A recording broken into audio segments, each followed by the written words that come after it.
Paul Masvidal of Cynic. How are you doing today? I'm alive. Good. Welcome to 69 Faces of Rock. I want to talk to you about the early beginnings of Cynic because recently you had a tour where you played the first album, so I want to kind of touch upon that time frame. So how did Cynic get together as a band in the first place? Like back in the day? Yeah. I met my drummer in elementary school, and the rest is history. Why the name Cynic? Where did that come from? My mother had a big Webster's Britannica kind of dictionary that she would keep in the living room. It was like one of those things on a mantle, like that you would just flip through. So I was always looking at words and researching things. And one day I flipped through it and saw the palindrome-ish word cynic, which is obviously C-Y-N-I-C, and it just spoke to me, and what spoke to me more about it was the meaning, the original meaning of the Cynics, which was basically talked about Socrates and Diogenes, who was one of the big proponents of the Cynics, and how they were these people that were very much into self-control and discipline, and they lived like homeless people, but they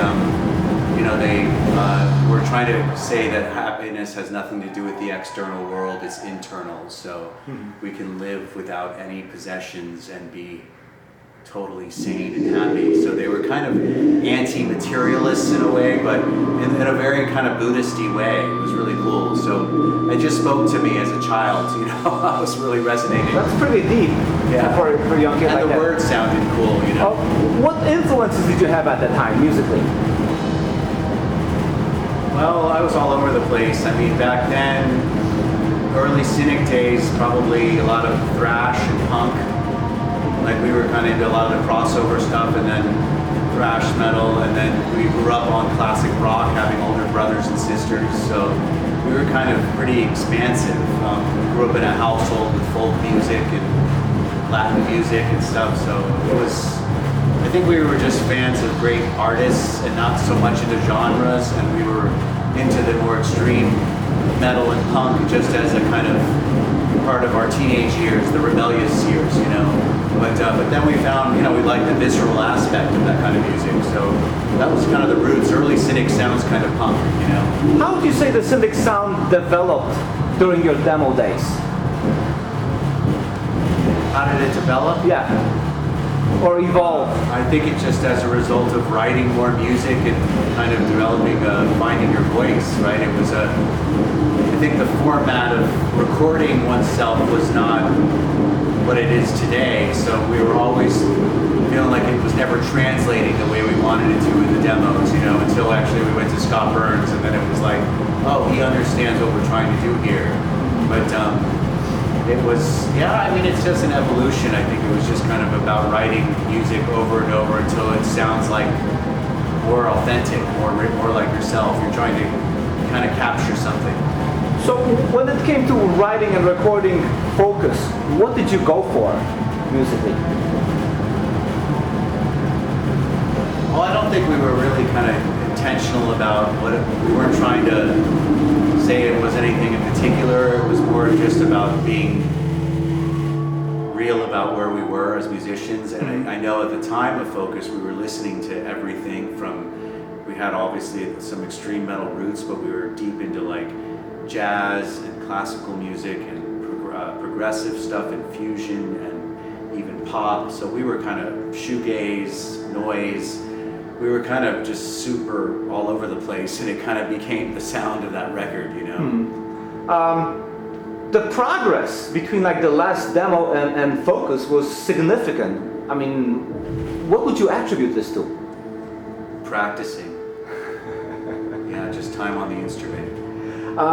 Who was in the band at the time when you recorded Focus, and what roles did they play in the band? Well, we went through some changes, but Focus ultimately was, Sean Reinert, myself, John Malone, and Jason Goebel. That was the four of us, and then we had different people come in and do different things on the record in terms of additional musicians and stuff, but the core was us four. What memories do you have from recording that record? Well, it's interesting you're asking all these focus questions because, we recorded all of the making of that album on high-8 cameras, and we're working on a documentary now that kind of tells the story of Focus, which is, so I've been immersed in the memories of it, watching a lot of that footage, and it was very dynamic. I mean, we were, just creative kids interested in making some cool music, and just trying to capture it. And that's the spirit of that record. It's very much just very in the moment, Were you pleased with the outcome? Yeah, I mean, I think if you had let me go back in the studio 2 weeks later, I probably would have changed things, because you're always doing that. But yeah, I think overall we captured something, definitely captured a moment. Do you think the audiences at the time understood what you were trying to do? I don't think so, no. I mean, we had some support, but for the most part, it was really rough.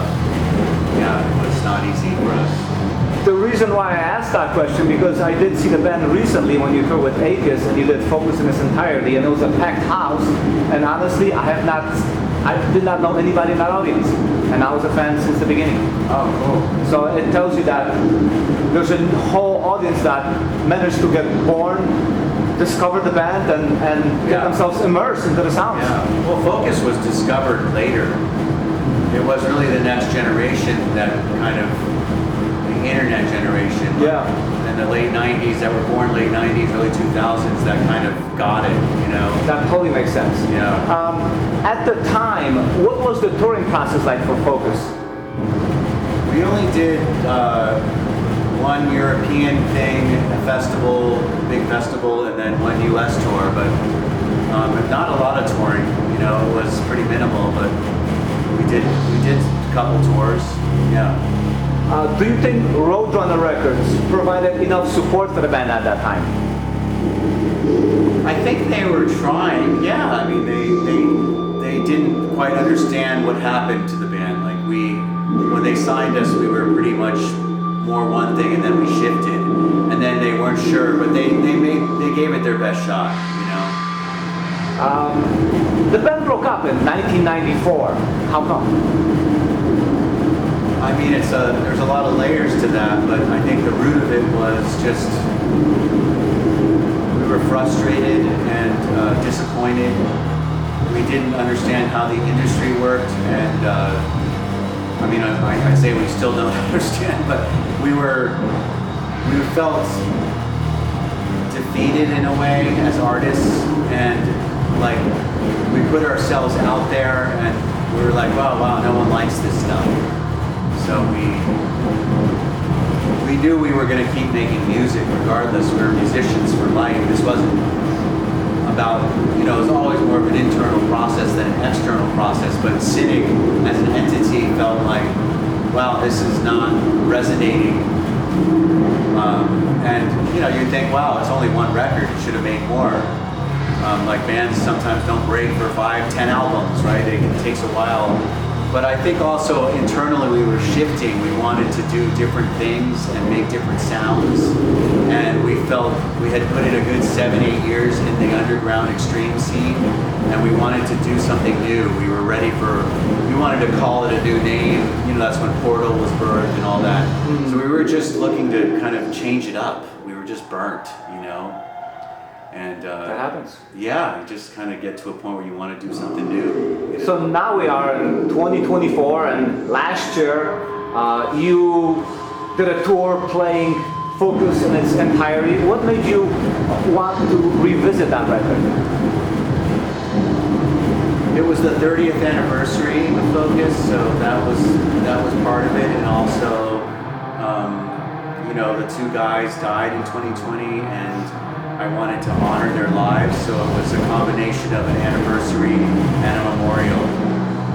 That makes sense. If they hadn't died, we probably wouldn't have done a 30th anniversary tour. It kind of tied in with the memorial, Do you think the album aged well? Focus? Yeah, I don't think Cynic's music is part of timelines. It's not related to calendars and stuff. It's not like related to, it doesn't mark times and culture. It's more of a, it's related to more dimensional stuff. It's not like, it's not part of calendar systems, you know. That's how, I don't think Cynic's music is connected to that way of kind of how we keep track of time. It's in its own space. I definitely have to agree on that. When you play it now, do you stay faithful to the original recordings or do you change things? We stay pretty close, yeah, trying, I mean, little things here and there, you know, you're trying to keep it interesting if you're performing it, you know, just to kind of keep it fresh and naturally improvise little things here and there. But for the most part, I think the roots are there, the bones are there. How are the people responding to that tour? Because you were playing the whole album in its entirety, brand new audience, so what feedback were you getting? It was cool, yeah, it was very positive. You mentioned two band members who were involved in making this record, Sean and both Seans, right? They're no longer with us. How important were their contributions to Focus? I mean, you can't even put it into words, you know. They were integral to the whole experience, you know. Sean, both were master musicians, you know, masters of their instruments, and yeah, I mean, I can't count the cost or put it into to me, they were just integrated. It was like, you know, they were part of the ecosystem of the birth of the band, you know. How do you remember them as people and players? I mean, I love them. They were like brothers to me, you know. And so I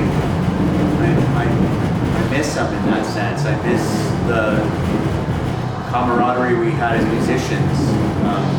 But I also accept that, you know, this was their time to go, and life happens. So you move on. You know, you gotta keep going, right? But I feel I'm connected to them. They're like my brothers, you know, musical brothers especially. Finally, what's next for you? Well, this is what's next. I'm in it. We're breathing it right now. You know, I've got an incredible band. I've got these guys, Brandon Giffen playing bass, Sean Malone, and he's brilliant. I've got Matt Lynch playing drums, and with more recently, over the past year, Mike Gilbert, you know, playing second guitar, and these guys are amazing. It's like I'm in great hands. I feel like held, you know, and they understand that Cynic's music. They're very connected to it, so we feel really good about where everything's at right now. We've been touring for almost 2 years, you know, so we're doing this as just a one-off show, and then we have a few others, and then we're not touring again until next year in Europe. But this is just kind of, but you know, the band feels, we're in a good place right now. Everything feels good. Any chance for new recordings? Possibly. I mean, I'm always writing music, and I've kind of come into things that I think could be the origins of something new. It feels like, but I don't want to say too much, but I do feel like, yeah, I mean, I don't know how to live without making music. It's kind of a way of being, you know. It's kind of how I function. So. Thank you. Thank you.